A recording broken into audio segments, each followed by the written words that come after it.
sibuyas, luya, bawang, tahong, malunggay. Maglalagay tayo ng mantika. At pag mainit na ang mantika, maggigisa na tayo. Pag naluto na natin yung sibuyas, bawang, luya, maglalagay na tayo ng tahong. Tapos igisa, lagyan ng mga sabaw.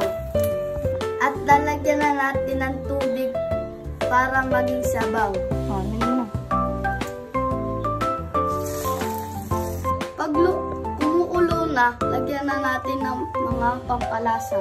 Magic sarap, paminta, asin.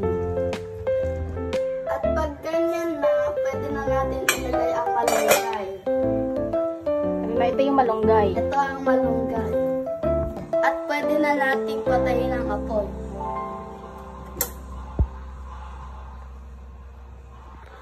At luto na.